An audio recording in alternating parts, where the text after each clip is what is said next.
그 지역의 목자들이 밤에 밖에서 자기 양 떼를 지키더니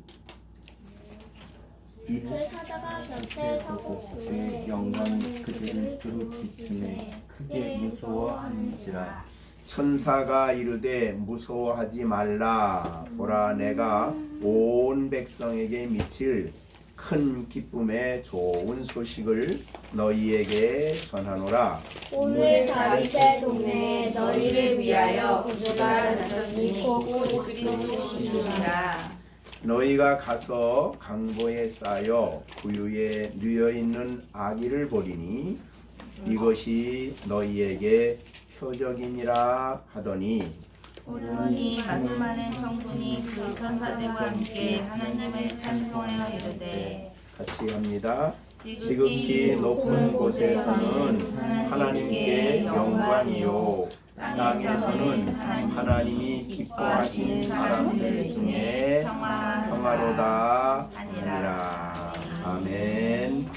예, 지난해 성탄절에는 동방 박사들의 말씀을 가지고 메시지를 전했는데, 올해는 목자들의 이야기를 가지고 하나님 말씀을 전하고자 합니다. 이 예수님의 탄생의 소식을 이 땅에 사는 사람들 중에 제일 먼저 탄생 소식을 들은 사람이 누구예요? 네, 그러니까 이 땅에 사는 사람들 중에서 제일 먼저 예수님이, 구주 예수 그리스도가 나셨습니다. 큰 기쁨의 이 소식을 첫 번째 들은 사람들이 누굽니까? 동방 박사들입니까? 목자들입니까? 예, 성경 본문을 택했으니까 그렇게 보시면 되겠습니다. 예수님이 이 땅에 오신다는 소식은 누구 때부터 시작이 됐냐면 아담 때부터 시작이 됐습니다.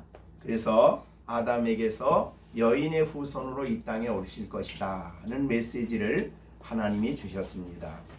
그 이후로 모든 시대를 걸쳐서 하나님께서 예수 그리스도 구원의 주님이 이 땅에 메시아가 오신다는 그런 메시지를 계속해 주셨지요. 대표적으로 이제 특별히 아브라함에게 하나님께서 메시아가 오실 것에 대한, 구원의 주님이 오실 것에 대한 말씀을 하셨고, 그 이후로 모든 시대에 걸쳐서 선지자들을 통해서 메시아가 오심을 이야기했습니다. 정말 성경의 많은 부분에서 우리가 예수 그리스도의 오심에 대한 수많은 말씀들을 듣습니다. 그래서 특별히 우리가 이사야 9장에 보면 거기에 참 놀라운 말씀이죠. 한 아기가 우리에게서 났다. 그리고 한 아들을 우리에게 주신 바 되었다. 그 말씀만 보아도 예수님의 탄생뿐만 아니고 탄생하신 그분은 이미 이위신 하나님의 아들인데 우리에게 주셨다. 이렇게 된 것입니다. 그래서 그 어깨에는 정사를 메었는데 그 이름이 기묘자, 모사, 전능하신 하나님, 영존하시는 아버지, 평강의 왕이다. 이렇게 이 이사야가 아주 구체적으로 말씀을 하시지요. 예언은 물론 예언의 말씀이지만 예수님의 오심에 대한 놀라운 예언의 말씀을 하시고, 또 이제 우리 미가는 미가서 5장 2절에 아예 장소까지 예언하시죠. 베들레헴 에브라다야, 너는 유대 족속 중에 작을지라도 이스라엘을 다스릴 자가 내게로 나올 것이라. 그의 근본은 상고의 영원에 있느니라. 그러니까 이 땅에 베들레헴에 오시지만은 사실은 그때 태어난 분이 아니고 영원 이 영원전부터 계셨던 그런 분이시다. 이렇게 장소까지 정해 주셨습니다. 그래서 사실은 이 예수님이 이렇게 장소까지 정해준 이런 말씀이 있었기 때문에 메시아의 오심에 대한 유대인들의 기대는 항상 있어 왔습니다. 그런데 물론 이것이 이제 변질이 됐죠. 변질이 됐는데 예수님이 오시면 지금 너무 로마 제국의 통치 아래에 있던 이스라엘 백성들은 너무 고통스러웠어요. 그리고 어려웠고 신앙생활도 자유롭게 못하고 헤롯이라는 왕의 통치 아래서 엄청난 어려움을 당하고 있는 그들이기 때문에 메시아가 오면 유다 다윗의 후손으로 오는데 다윗이 만든 나라와 같은 그런 특별한 유대 나라를 만들어 줄 거다라는 그런 의식이 자리 잡고 있어요. 그래서 다윗의 동네인 베들레헴에서 이 땅에 온다. 그런데 그분이 오면 로마 제국에서 우리나라를 자유케 할 것이고 자유를 줄 것이고 경제적으로 윤택하고 정치적으로 안정되고 또 주위에 어떠한 나라도 침략할 수 없는 강력한 유대 왕국을 만든다. 즉 다윗이 통치하던 나라와 같은 그런 나라를 만들 거다라는 그런 기대가 늘 있어 왔습니다. 그래서 그들은 다윗의 후손으로 오실 메시아가 이제 이 로마 제국 때만 해도 물론 이제 바벨론 통치부터 쭉 있어 왔지만 그들에게 있어서는 다분히 구원의 주님보다는 유다 나라를 새롭게 만들 메시아를 기대하는 것으로 변질이 많이 되어 왔습니다. 그렇기 때문에 유대 나라의 사람들은 실제로 예수님이 왔을 때도 예수님은 우리 왕은 저런 메시아는 싫다, 저런 예수는 싫다 하고 사실 예수님을 배척한 거죠. 우리 왕은 저런 왕이 아니다 라고 얘기를 한 겁니다.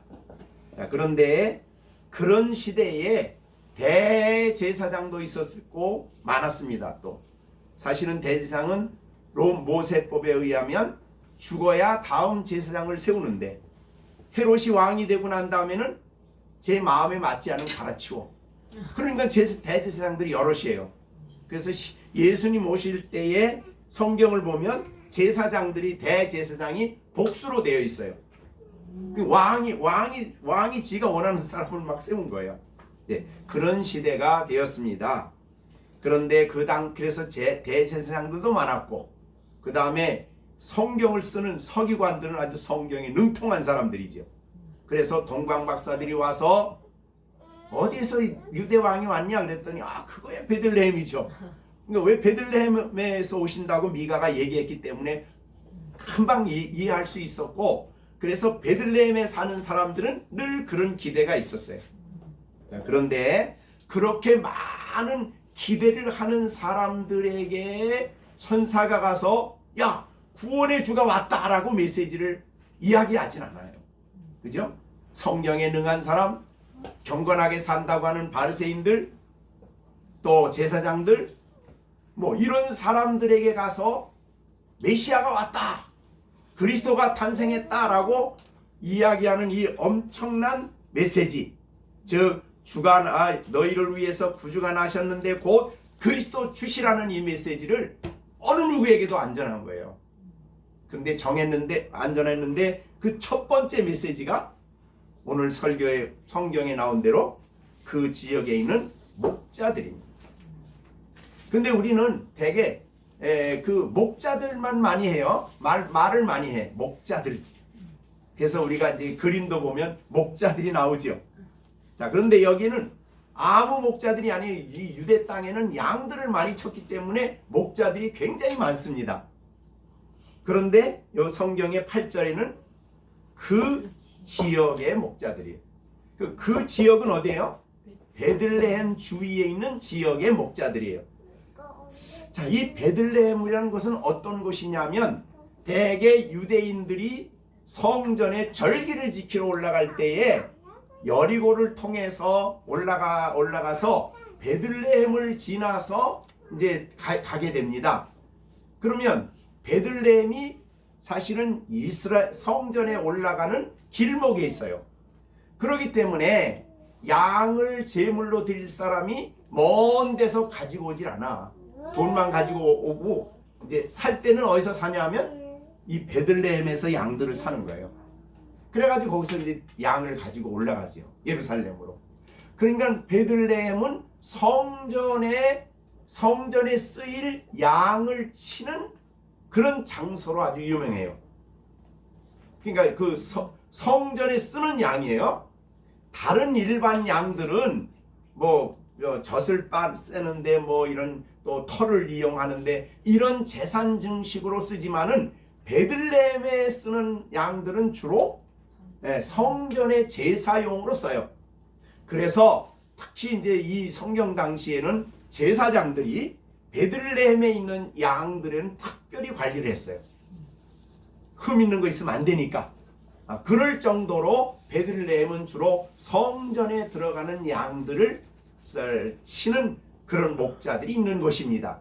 그러니까 그 목자들이 있는데 양 치는 사람들이 이 사람만 있었겠어요?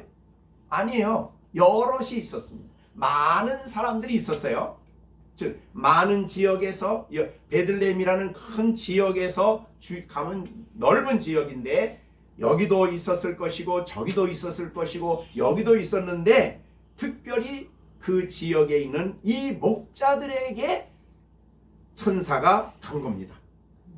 그죠? 목자들이 밤에 밖에서 자기 양, 그러니까 이 자기 양을 쳤다고 한 걸 보면 이 사람들은 양을 치는 이 일꾼들이 아니에요.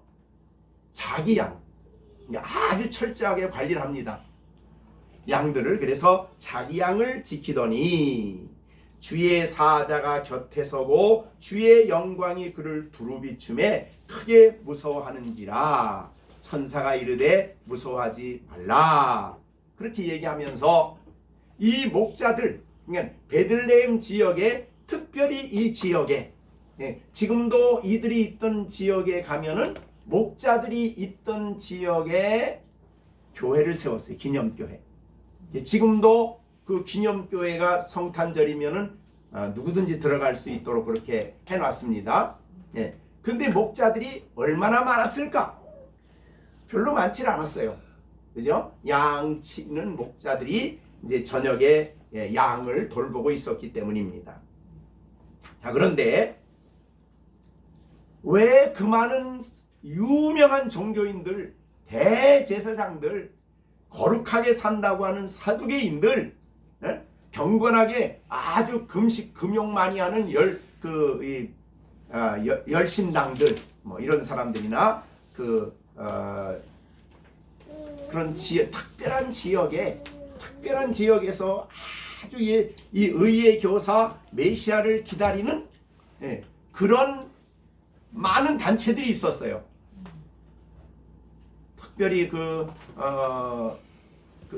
유명한 성경이 발굴된 그 장소인 그곳에 가보면 거기는 완전히 그들에서 먹고 살며 모든 생활을 다 정리하고 철저하게 금욕하며 생활도 아주 금욕적이고 뭐 그렇게 하면서 의의 교사 메시아를 열심히 기다리고 있는 그런 에센파라고 하는 사람들이 있었어요. 에센파. 그러니까 에센파, 사두개파 뭐 이런 종교 단체가 많은데, 아니 그 많은 사람들이 있는데 그들 다 하나님이 제쳐놓고 왜 하필이면 이 위대한 예수님의 탄생의 소식을 목자들에게 했을까? 오늘 이번 주 성탄절에 제가 그 말씀을 묵상을 했어요. 왜 그들일까? 그 많은 사람들에게 이 에센파 같은 사람들한테 가서 이 메시지를 전했으면 뭐 얼마나 엄청난 반응이 있었겠어요? 그런데 그들 다 지쳐놓으시고 여기에 있는 양을 치는 또 목자들이 여럿이 있는데 그 중에 이 사람들이요. 한번 여러분 생각해 보세요. 그냥 여러분이 그냥 성경 읽지 마시고 왜 그들일까? 왜 그들이었을까요? 예수님이 양이니까. 네, 또 왜 그들일까요? 제가 그것을 묵상하면서 이들은 알 수 있는 그 키가, 자, 우리가 키가 있습니다. 10절입니다. 자, 10절. 천사가 이르되 무서워하지 말라. 보라, 내가 온 백성에게 미칠 큰 기쁨의 좋은 소식을 누구에게요? 너희에게 전한다고 할 때 우리는 그냥 이게 우리구나 쉽게 얘기하지만 실제로 그 말씀 메시지를 듣는 사람들의 입장에서 보면 누구예요? 이 사람들이 목자들이죠. 너희는 여기 있는 목자들이에요. 그러니까 이 이스라엘 땅이나 베들레헴에 있는 많은 목자들이 아니에요. 소수의 그 목자들이 바로 여기 너희예요. 그러면 너희에게 미칠 기쁨의 좋은 소식이에요. 그러니까 이 예수님의 탄생은 이 사람들에게는 큰 기쁨이 될 수 있는 사람들이죠. 메시아의 탄생의 소식이 이들에게 들렸을 때 이들은 그 마음속에 우리가 지금 큰 기쁨이라는 그런 생각을 하지 마시고 그들이 지금 엄청 큰 기쁨을 갖게 될 거예요. 큰 감동이죠. 그 다음에 11절에도요. 오늘 다윗 동네에 너희를 위해서, 그러니까 이거는 우리가 너무 적용을 빨리 해요. 이건 나 위해서구나 이렇게 생각하지 마시고 1차적으로 누구예요? 목자들이죠. 그러니까 너희를 위해서 구주가 났다. 너희 지금 그 메시지를 받고 있는 목자들이에요. 목자들을 위해서. 모든 목자가 아니에요. 거기 있는 소수의 목자들에게 너희를 위해서 구주가 났다 이 말이에요. 너희를 위해서. 1차적으로 왜 이 말씀, 너희라는 이 말씀을 우리가 잘 살펴보면 너희를 위해서 구주가 나셨는데 곧 그분이 그리스도 주시니라. 그러면 이 목자들은 적어도 구원에 대한 문제가 구원을 주실 그분을 기대하고 있었어요. 이분을 믿는 자는 구원을 받는다는 이 정통적인 아브라함 때부터 믿어왔던 외식과 형식적인 신앙인들이 아니에요. 이거를 이제 우리가 성경 구약적으로 보면 이 사람들을 남은 자라고 해요. 남은 자. 여러분 예언서 보면 남은 자가 많죠. 남은 자. 남은 자만. 우리가 이제 로마서 공부할 때도 모든 유대인이 구원받는 게 아니죠. 누구만 받아요? 남은 자예요. 이들은 순수한 믿음을 가진 자예요. 아브라함의 믿음을 그대로 이어받은 자예요. 그들은 장차 오실 메시아를 기다리고 있었지만은 그분은 유대 왕국을 만들 왕을 기다리는 게 아니에요.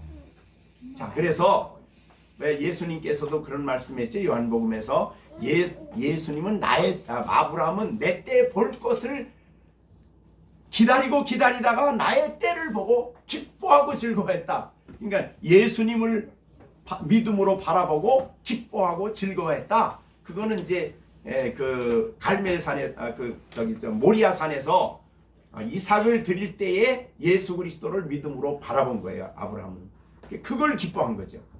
자, 그렇듯이 이 사람들은 정말 구주를 사모하고 있었어요. 내 영혼을 구원해 주를 구약 성경을 통해서 믿고 있었던 사람이죠. 그래서 구주가 나셨는데 그분이 그리스도 주다. 그분이 오셨다. 구약의 수천 년 동안 구원의 주님으로 오신다고 하시던 그분이 오셨다 이 말이죠. 그러니까 일반 유대인들의 메시아 관하고는 전혀 다른 거예요. 이 사람들은, 남은 자들은, 그들은 아까 말한 대로 로마로부터 이 나라를 자유케 하고 정말 행복한 멋있는 땅의 왕국을, 유다 왕국을 만들 그리스도를 기다리고 있었는데, 왕을 기다리고 있었는데 여기에 목자들은 그렇지 않았어요. 그게 남은 자예요. 그래서 왜 하나님이 그들을 택했느냐? 그러면 그들은 남은 자예요. 그들은 예수 그리스도를 믿음으로 구원받는다는 그리고 이 구주를 정말 소식을 들었을 때 큰 기쁨을 가질 수 있는 사람들이죠. 자, 그래서 구주가 났으니 곧 그리스도 주시니라. 그 다음에 너희가 가서 강고에 쌓여 구유에 누워있는 아기를 봐라. 그게 베들레헴에 오시기로 한 그 아기다, 그 말이죠. 구원의 주다. 주께서 나셨으니 곧 그리스도 주시니라 그랬습니다. 이것이 천사들의 얘기예요. 그래서 너희가 가라, 너희가 가서 보라, 아기를 봐라. 이것이 표적이다. 그 말은, 표적이란 말은 그분이 구원의 주님이라는 것을 보여주는 표적이다 이 말이죠. 왜? 예수님은 아기로, 아까 이사야 9장 6절에 있는 대로 아기로 오실 것을 얘기하셨기 때문에 한 아기, 한 아기다. 갑자기 무슨 권세를 가진 왕 큰 전쟁하는 그런 왕이 아니에요. 아기로.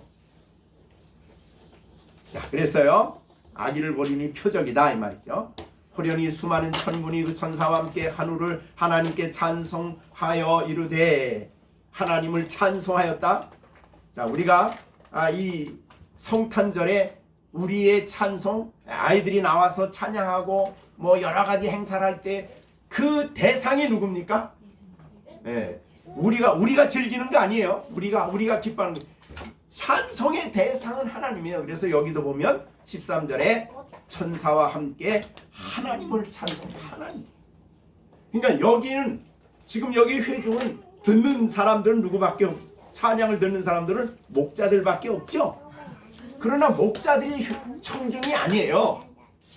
예수님의 오심을 찬양하는 찬양의 대상은 왕이신 아들을 보내주신 하나님이시죠. 자, 우리가 여러분이 옛날에 유럽에는 이제 왕이 있었지요. 그러면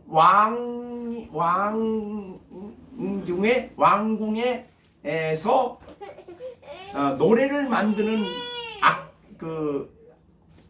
사람을, 왕궁에 있는 악사들, 그 사람들이 노래를 만들고 곡을 만들죠. 그래서 우리의 그러면은 이제 어떤 악사가 작곡을 만들어 가지고 왕을 위해서 좋은 음악을 만들었어요.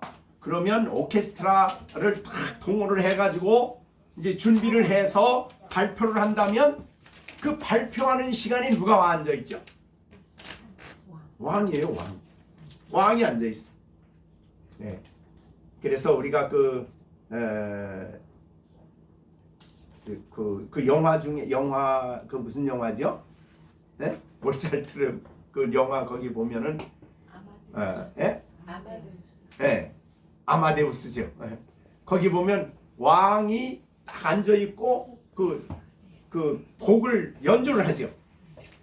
그 왕이 기뻐하는 게 그 음악을 만든 사람의 성공이죠.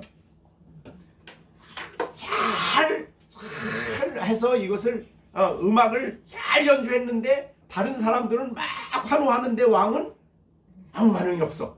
그러면 그 악사는 어떻게 되는 거예요? 실패한 거예요. 오직 그 왕 하나를 위해서 연주를 하고 준비를 하고 오케스트라를 만들고 그렇게 하는 거죠. 자, 그 생각을 좀 해보시면 여기에 예수 그리스도를 이 땅에 보내신 그 하나님을 찬송했다. 그 말은 이 아들을 보내신 그 예수님을 찬송하는 이 찬송의 성가대는, 여기 성가대는 하늘의 수많은 천군이요. 그 다음에 천사들이 다 동원이 됐어요. 아마 인류 역사에, 세상 역사에 이만한 찬양대가 있을까요? 없어요. 1000명이 아니에요. 1000명도 아니야. 계시록에 보면 천천히요 만만이라 그랬으니까 얼마나 많은 천군과 천사가 독생자를 이 땅에 보내심이 얼마나 위대한 일인가를 아는, 그 충분히 아는 천군과 천사들이 하나님을 찬양하는 거예요. 자, 그렇게 하고 이제 15절에서 천사들이 떠나 하늘로 올려갔다. 그래서 저는 왜 그러면 목자들을 하나님이 이 찬양을 듣게 하시고 목자들이 이 감동을 가지고 이제 목자들이 달려갔겠지요. 거기 보면은 그랬습니다. 15절에 천사들이 떠나 하늘로 올라간 다음에 목자들이 서로 말하되 야 이제 베들레헴으로 가서 주께서 우리에게 알리신 바 이 이루어진 일을 보자 하고 빨리 달려갑니다. 자, 빨리 달려갈 때에 이 사람들이 양은 이리가 오면 어떡하지? 지금 왜 목자가 왜 양을 저녁에 잘 살펴야 되냐면 저녁에 이리들이 와서 양을 많이 잡아가거든요. 그 지역에는 곰도 있었고 그 다윗 열왕기상에 보면 곰도 있었고 뭐 사자도 있었고 뭐 이리도 많아가지고 그런데 여기서는 가는 걸 보니까 빨리 가서 지금 양이 관심 있는 게 아니에요. 지금은 예수님에 대한 소식 오셨다는 소식을 듣고 이 사람은 가서 보고 싶은 열정에 가서 이 소식을 전하고 싶은 마음 오직 한 가지죠. 그 한 가지 때문에 양도 다 두고 빨리 달려갔어요. 이 달려갈 때 마음이 어땠을까? 양 생각도 안 나. 오직 그분 한 분만 가서 보고 싶어서 달려가는 거죠. 우리 그 요한복음 4장에 보면 수가성 여인에 대한 얘기가 나오죠. 거기 나오는데 예수님을 만나고 난 다음에 물길로 왔던 여인이 물동이를 가지고 동네로 들어갔어요. 물동이를 버려두고 갔어요. 성경에 보면요. 그랬죠? 그러니까 예수님을 만난 이 여자는 너무너무 감격스러워서 이걸 혼자 가질 수가 없는 거예요. 이 소식을 예수님을 만난 이 소식을 혼자 그냥 가만히 여기 두고 물 길어 갈 수가 없는 거예요. 빨리 동네 가서 내가 예수님 만났다고 예수님이 이 구원자를 만났다고 우리가 그렇게 기대했던 그 구원자를 내가 만났다고 하면서 동네로 뛰어 들어갈 때에 전에 물동이 이거 어떻게 이렇게 귀한 건데 아무 생각이 없는 거예요. 다 잊어버렸어. 오직 그분만 가서 얘기하고 싶은 그 열정 때문에 동네로 달려갔는데 이 목자들이 그런 심정이 있었을 것 같아요. 가서 전하라고 했으니까 가서 이 얘기를 해야 되는 거예요. 막 말하고 싶은 거예요. 그래서 모든 것을 그러니까 왜 자꾸 제가 이것을 강조하냐면 왜 하나님이 그 당시 수많은 사람 가운데 꼭 이 사람을 택했을까? 하나님이 택한 거예요. 사실은 하나님이 이 사람들을 선택한 거예요. 거기에 보내기 위해서. 그러니까 이방인을 구원하는 이방인의 대표로는 동방박사들을 준비했고 선택받은 이스라엘 백성들 중에 예수님의 탄생을 축하하기 위해서 구원자로 오셨다는 걸 알리기 위해서는 이 목자들을 택한 거예요. 그러니까 동방박사들을 택한 그 동일한 하나님께서 동일한 계획을 하신 하나님께서 동일하게 이 목자들을 선택하신 거죠. 그러니까 왜 목자입니까? 그러면 하나님이 기뻐서 선택을 하셨어요. 왜 그렇습니까? 이들이 남은 자예요. 왜 그렇습니까? 예수님의 오심이 이들에게는 말할 수 없는 기쁨이에요. 그래서 큰 기쁨이에요. 이거를 말하지 않을 수가 없어요. 그래서 달려갑니다. 천사들이 떠나 하늘로 올라가니 목자들이 서로 말하되 이제 베들레헴으로 가서 주께서 우리에게 알리신 바 이 놀라운 이루어진 이 일을 메시아가 오신 이 일을 그리스도가 오신 이 일을 우리가 가서 봐야 되겠다. 그렇죠? 예수님을 봐야 되겠다 이 말이죠. 그 다음에 보세요. 빨리 가서 마리아와 요셉과 구유에 누인 아기를 찾아서 찾았겠죠. 동방박사들은 찾을 필요가 없어요. 왜? 별이 쫙 인도에서 그 집에 가서 딱 비추고 있었거든요. 근데 이 사람들은 사실은 베들레헴에서 양을 치고 있지만은 베들레헴은 물론 마을이긴 지금같이 대도시는 아니에요. 그러나 아기를 가서 찾기 위해서 부지런히 댕기면서 아기를 찾았어요. 그래서 보고 그 다음에 메시지를 전합니다. 천사가 자기들에게 이 아기에 대하여 말한 것을 전했습니다. 듣는 자가 다, 여기 듣는 자 누구였을까요? 우선 마리아, 그 다음에 요셉이었을 것이고, 뭐 그 집안에 있는 사람들이었겠지요. 그런데 다 목자들이 그들에게 말한 것들을 놀랍게 여겼다. 왜 놀랍게 여겼어요? 알고 있었어요? 모르고 있었어요? 이 사람들은. 여러분, 마리아가 예수님의 예수님을 낳아가지고 누워놓았을 때에 이 마리아의 의식 속에는 처음에 받은 메시지, 그런 너무 오랫동안이지만 이렇게 구체적으로는 알지 못하고 있었어요. 그래서 이 목자들이 말한 소식을 듣고 깜짝 놀랐어요. 그런 얘기가 그렇게 본 것입니다. 그래서 놀랍게 여겼다. 마리아도 놀라고 요셉도 놀라고 모든 사람이 다 놀랐어요. 그래서 나중에 19절에 보면 마리아는 목자들이 한 이 말을 마음에 새겼다.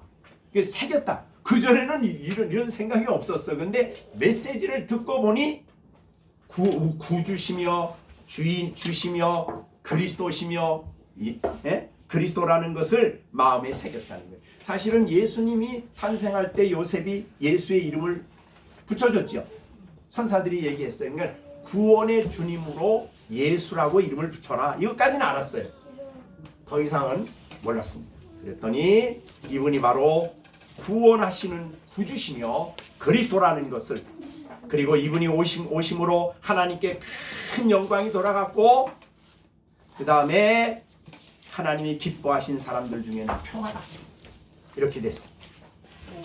자, 그러면 이 사람들이 이렇게 예수님의 선택을 받은 메시지를 전하도록 선택받은 이 내용을 우리가 생각해 보면, 정리해 봅니다.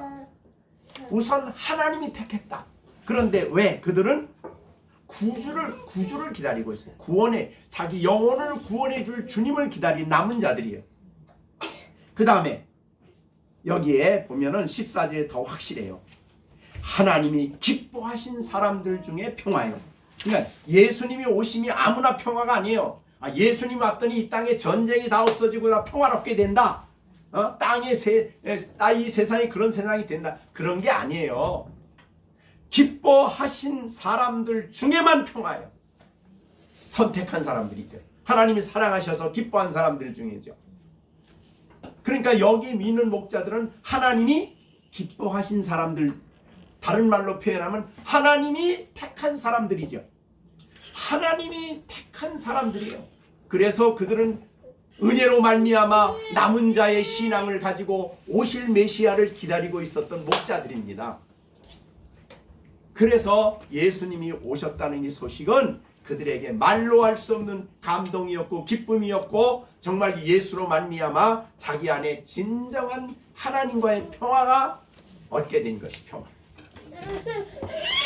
그렇게 생각하시면, 그렇게 생각하고 나니까 보세요. 어떻게 돌아가는가? 20절. 목자들이 자기에게 이르던 바와 같이 듣고 본 그 모든 것을 인하여 하나님께 영광을. 그러니까 예수님의 오심은 전적으로 하나님이 보내신 그분이기 때문에 그분에게 영광을 돌려야 되는 거예요. 그래서 우리가 영광 돌리는 방법이 우리가 예배고 찬양이고, 그 다음에 영광을 돌리고, 그 다음에 찬송하며 돌아갔다. 자, 여러분, 찬송하며 돌아갔어요. 그런데 이 찬송은 목자들이 글쎄 이 천사들의 찬송을 즉시로 배웠는지 아니면 모르겠어요. 그러나 어떻든 이 웅장한 하늘의 천사들의 찬송과는, 이 찬양과는 비교가 없을 정도로 초라하죠. 예루살렘 하나님은 예수님의 탄생을 찬송하는 자들로 목자들을 선택을 했어요. 왜? 그 당시에는 예루살렘 성전에는 아주 대단한 성가대가 있었습니다. 그들은 제사장들로 된 성가대예요. 그래서 이 성가대가 몇 명이냐면 240명 성가대예요. 예루살렘 성가대가. 그 사람들은 제사장들만 되어 있었어요. 그리고 그들은 하나의 찬송을 부리기 위해서 엄청난 기술, 암송, 완전히 준비된 사람들이에요. 그러면 하나님이 예수님의 탄생을 찬송하기 위해서 목자들의 찬송을 썼습니까? 예루살렘에 있는 성가대 찬양대 찬송을 썼습니까? 네? 그러니까 우리가 오늘날 사실 각 교회에서 이제 성탄절이 되면 막 찬양대가 찬양을 준비해. 난 그 찬양대 볼 때마다 늘 그런 생각이 들어요.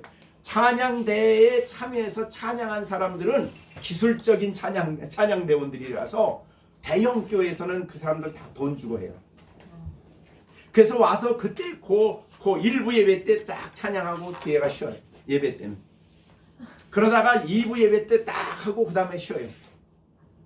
3부 예배 때 딱 가서 하고 그리고 월급 사례 받는 거예요. 그런 찬송, 그런 위대, 겉으로 볼 때는 얼마나 아름답고 웅장하고 멋있고 대단해요. 그런데 하나님은 예루살렘 성가대 240명의 웅장하고 훈련된 준비된 그 성가대가 아니라 들에서 양치던 목자들의 찬양을 사용하셔서 하나님이 찬양을 받으셨어요. 이걸 보면서 오늘 제가 우리 어린아이들이, 우리 열린샘께 어린아이들이 어리잖아요. 네? 그러나 우리들의 찬양이 정말 이 목자들과 같이 그런 예수 구원에 대한 감격과 구원에 대한 믿음과 정말 순수한 마음을 가지고 있다면 적은 사람들의 찬양이라도 하나님이 그걸 기쁘게 받으신다. 그것이 성경의 진리. 더 저 시골 교회에서 몇 명 안 되는 교인들이 감격스럽게 하나님을 찬양한다 하면, 물론 대형 교회 아름다운 찬양이 물론 나쁘다는 뜻은 아니에요. 그러나 그들의 찬양 받으실 수 있다면 믿음 없는 사람들이 와서 그냥 돈 받고 하는 그런 찬송이 있었다면 오히려 곡도 안 맞고 잘 부르지도 못하고 이렇게 저렇게 하지만 그들의 중심에서 우러나오는 이 메시아에 대한 구원받은 성도의 감격과 그리스도를 보내주신 하나님의 그 큰 사랑과 그 은총을 느끼며 체험하는 믿음을 가진 성도들의 찬양을 하나님이 기쁘게 받으신다, 이런 뜻이죠. 자, 그래서 왜 하나님이 목자들을 이 최초의 그리스도의 오심에 대한 최초로 복음을 전하는 사람들, 천사들의 소리를 듣고 전했죠. 그 다음에 정말 하나님께 그 사건을 통해서 영광을 돌리고 찬양하는 그 찬양을 받으시는데 왜 목자들을 썼을까? 그들은 남은 자들이에요.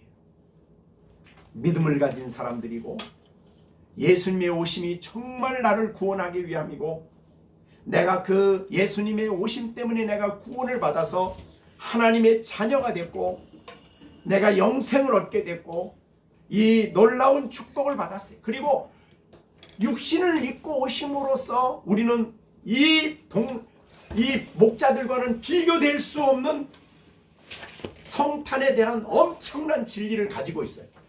알고 있어요. 이들보다 비교할 수 없어요. 왜? 성육신에 대한 교리를 알고 있거든요. 우리가 약간 요한복음 1장에서 태초의 말씀이 계시니라, 이 말씀이 육신이 되어 우리 가운데 거하셨는데 우리가 그 영광을 볼 수 있게 되어서 우리는 그 성육신 하심으로 내 죄를 담당하신 그 예수님을 보게 되었어요. 인간의 몸을 입고 오심으로 말미암아 이 우리의 머리가 되셨고 또한 이 중보자가 되셔서 우리를 위해 지금도 끊임없이 우리를 위해 기도하시는 주님, 이 육신을 입고 오심으로 말미암아 우리에게 하나님의 영광을 보여주시고 하나님의 은총을 주시고 우리의 죄를 대속해 주시고 우리를 죄에 대해서 죽고 하나님께 살게 해주시고 이 성육신의 많은 진리들 우리는 목자들보다 훨씬 더 많이 알고 있어요. 그죠? 엄청 많이 알고 있어요. 생각해보면.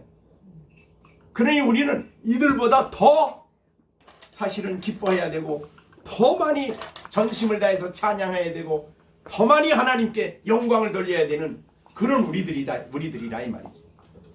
이게 성탄을 지키는 우리들의 마음.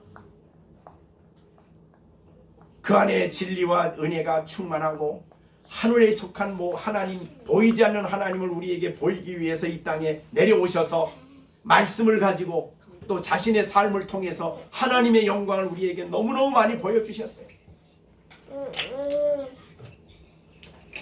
자, 이번에 우리가 성탄은 왜 목자들이냐, 이 제목을 가지고 여러분들에게 말씀을 드렸습니다.